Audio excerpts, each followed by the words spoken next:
This is Heart Pocket Podcast number 378 for January 6, 2026. Heart Pocket Podcast, seeking to align our hearts with God's heart, making our hearts more like the heart of Jesus.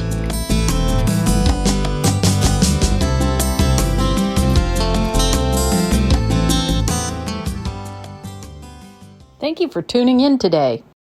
We apologize for some of the wind noise that happens periodically during this recording.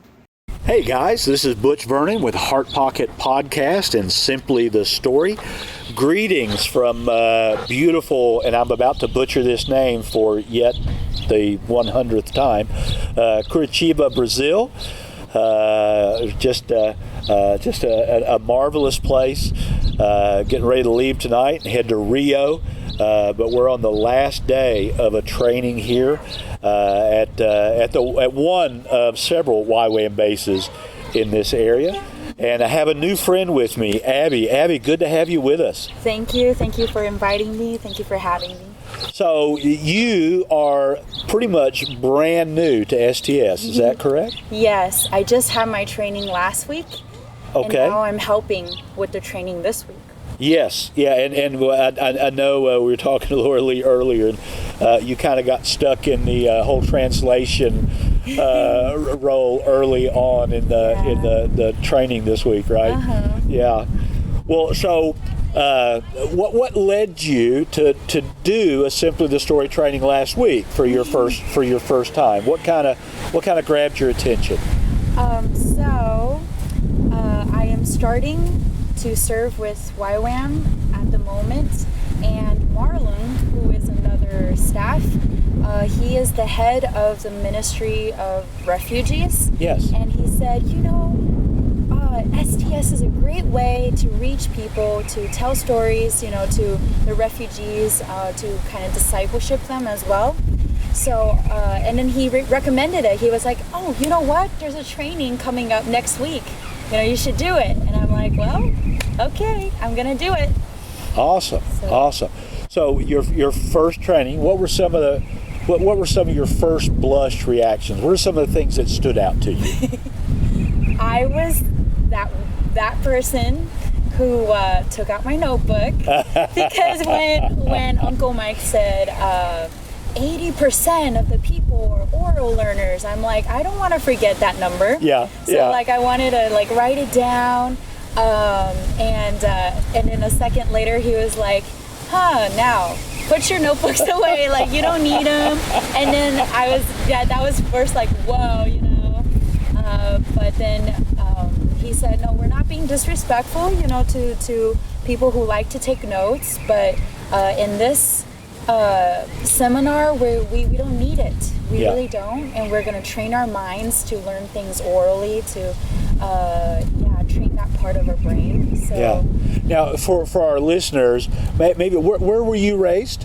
I was raised in Taiwan. I was born and raised in Taiwan. Okay. Yeah. All right. But now you've been to the States, right? I have family in the States because I was adopted. Oh, okay. So my dad is from California, San Diego, and then my mom is Taiwanese, but she grew up in the States as well. Okay. All right. So very much, I'm just thinking the more Asian influence on education, because I have for sure. I have many friends, and they take education a little bit more seriously than we took it in the bluegrass portions of Kentucky, let's say, or at least than I took it in the bluegrass sections of Kentucky. Yeah. So, just you took 1 week of training, and then you came 5 to 6 hours from Sao Paulo to here to help with the training. So and to see you, to meet you, because many people have said good things about Butch, about how you were here the past few times. And was Mike one of them? That's what I want to know, so I can hold it against him if he did. So what were some of the things that kind of drove you to take that step? Because that's a long trip. Yeah. Even for somebody from the U.S., a 5 or 6 hour drive, and that's a long trip. But I know most of the world, they don't think of taking those kind of journeys by car. So, what were some of the things that led you to do that? Last week when I was learning SDS, I enjoyed so much our time in the tribe and going so deep in each story. And so I really learned a lot through that, and just my eyes were open to so many treasures in each story and about the characters. And so I really wanted to pass this on to others. In this week, we had so many students. Yeah. So I was really excited to help out in any way I can. Now, I think we talked about this a little bit earlier. You don't have a precise call on your life yet. Is that correct? Or you're still searching, asking the Lord for direction? Is that? But do you have a general direction that He's leading you in at the moment? I have a general direction. It's Brazil. Okay. Not necessarily to the indigenous people, right? But my heart is really broken for Sao Paulo. Yeah. It's the largest city in South America. Yeah. And there are unreached people groups within the city. Yes. So I feel called to mobilize the church as well. Not just to support missionaries, right? A lot of churches do that financially and all of that, but to enable, to mobilize the youth. Let's go out on the streets, let's do things like that as well. So I feel called to do that. Okay, awesome. Yeah, I was, the first time I came to Brazil was at Sao Paulo. And we landed at the airport, and we're in the car on the way to the base, and we're just going and going and going. I'm like, I knew Sao Paulo was big, but I hadn't bothered to find out how big. And I looked it up. It was like almost 25 million people. I'm going, oh my word! I need to reconfigure my brain a little bit. Well, what are some ways that you can envision using Bible stories as a tool to kind of accomplish some of the things that you're feeling led to do now? I envision with the refugee ministry, not just refugees, but I also there's so many Asians moving to Sao Paulo as well. Right. To not just it's a different way of sharing the gospel. Yeah. But to have a conversation as well and not be preachy, because I think a lot of people are used to that. They're like, so you're trying to evangelize, and I'm like, nah, SDS is sharing a story. Right. We're not trying to preach anything, but I could envision myself training others in the church, taking them out on the streets, in the refugee wise, if we're having a relationship, a more steady relationship, and then we could say, hey, can I share you a story on this topic that we're talking about? And they won't feel pressured. You've been listening to Heart Pocket Podcast. Interviews, Bible stories, in-depth discussions, stories of impact from around the world.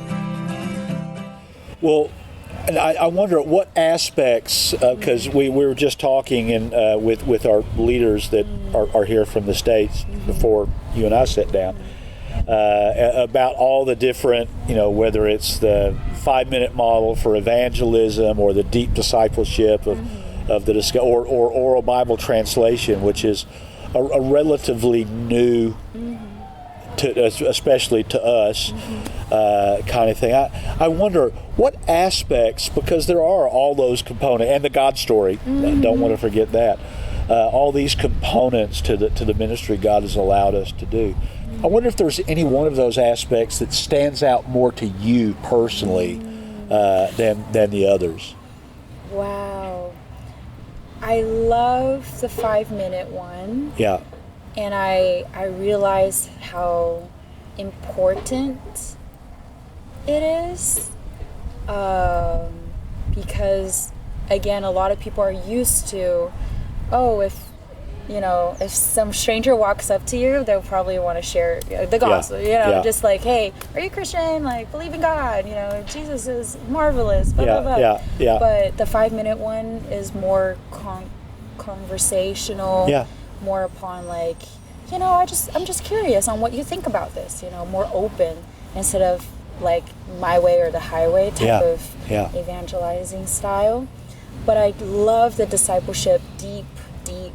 Yes. Because so many people have different perspectives, people coming from different upbringings, they will have a different idea of racism or discrimination or abuse or all of that. So it opens my eyes a lot. Yeah, well, I'm thinking of the story we did with the English students the other night, and the responses we got were like, wow, I had not seen those things before, and then the applications, just the beauty of God's kingdom, kind of like a flower garden. All the different flowers are beautiful, and they were bringing out things that I could not see as a male Westerner who's old, right? And that whole aspect of individuals being walking commentaries. When it comes to Bible stories, so I love that. Now, we went out in the street the other night to go downtown to work with some of the one of the ministries here at the YWAM base who works with homeless, and we took coffee and cake, and boy, it was awesome. Did you get a chance to talk to anybody there? I tried 3 times and couldn't find anybody that was really mentally able to carry on a conversation for a variety of different reasons. Did you get a chance to talk to someone? I did. When I got to that place, though, I did feel something heavy for some reason. Yeah. And like I was praying, I was like, oh man, don't be nervous. Like I was nervous though, because I was like, okay. But I was able to share like 3 to 4 stories. Oh, wow. Yeah, I don't remember exactly. Yeah. 3 or 4, but maybe half of them, they were stoned. Yeah. So some couldn't concentrate that well. Also, being a foreigner, looking like Asian with eyes. Brazilians are very curious. Yeah. So they would keep cutting me off when I share a story. They're like, wait, so where are you from again? Wait, so is the same God? Do you worship the same God as we do? Is the Bible the same thing? Like, it's just like, so I couldn't necessarily get through the story with them without like, okay, so I need to explain, yes, it's the same God. Yes, the culture is different in my country, but it's the same Bible, and but we had a couple of successful ones. I think one of them was possibly already a Christian, but I'm not sure if that person still goes to church. Right. But they brought out really good points in the sense that the focus is Jesus. Some churches manipulate, like just take words out of the context and then manipulate people with it. And I'm like, okay, this guy, I don't know what really happened to him, but he's church hurt or whatever, but he knows what he's talking about, and it's good. Yeah. It's good stuff. Yeah, so, very good. It's really fun. Very good. So you're at in 2 weeks now. You're finishing your second week of training, which is sad. Well, it's sad in some ways, but foundational in others, right? So you build on this. Yeah. So what are your thoughts about what you think the Lord might have you do in the future as far as Bible storying? Have you thought any ahead of that, or I'm going to get in the car and head back to Sao Paulo here in the morning? I think I definitely want to bring this back to Taiwan.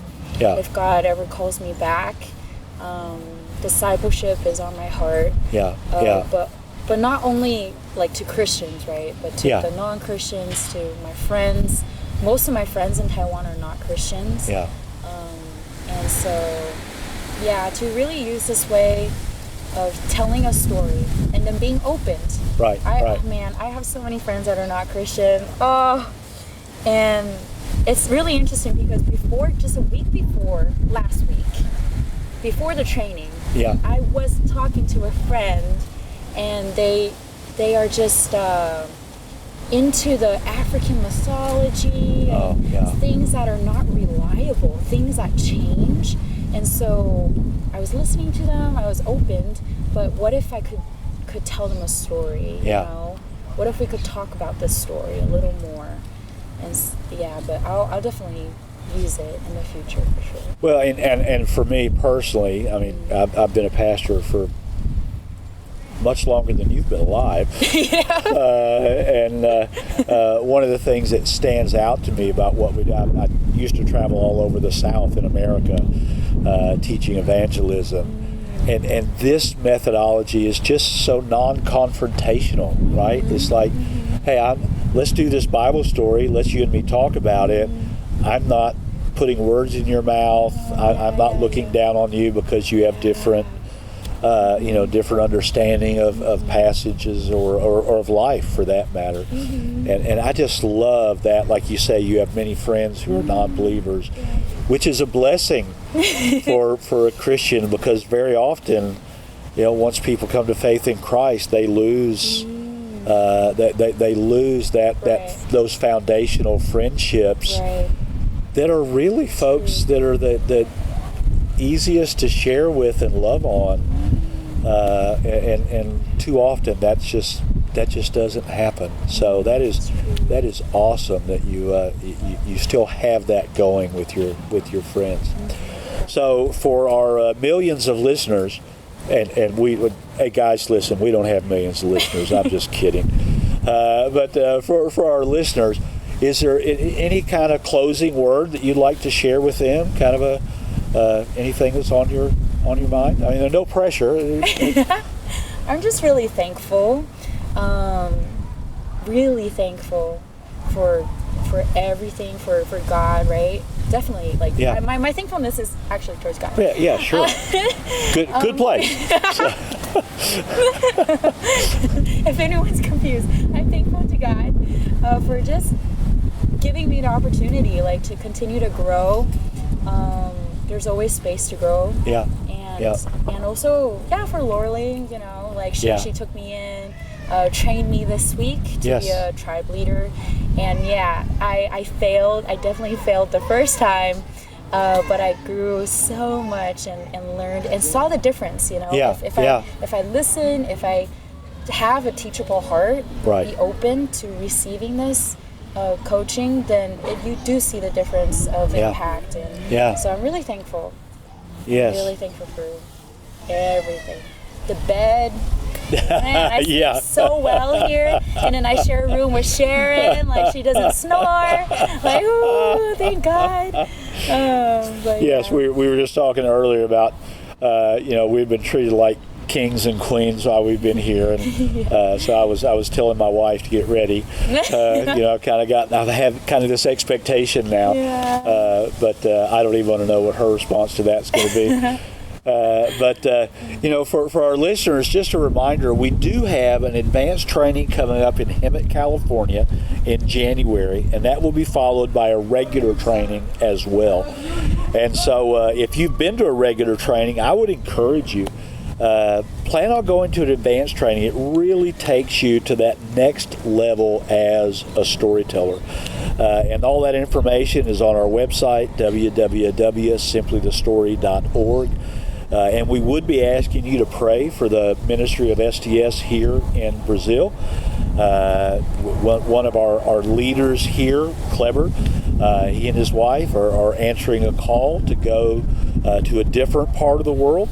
And one of the things they want to do is use STS and the God story and some of the tools that we have available to reach a mostly unreached area of the world.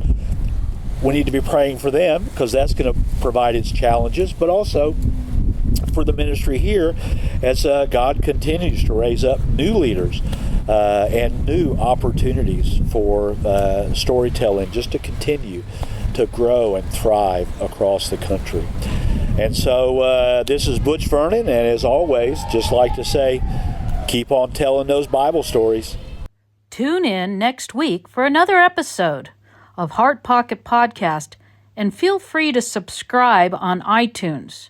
For those who wish to have more information about Simply the Story trainings, please feel free to contact the office at info@simplythestory.org or call us at 951-658-1619. You can also visit our website at simplythestory.org. And now you can watch God's story in hundreds of languages just from our simplythestory.org website. You've been listening to Heart Pocket Podcast, hiding God's Word in our heart pockets, changing the world one heart at a time.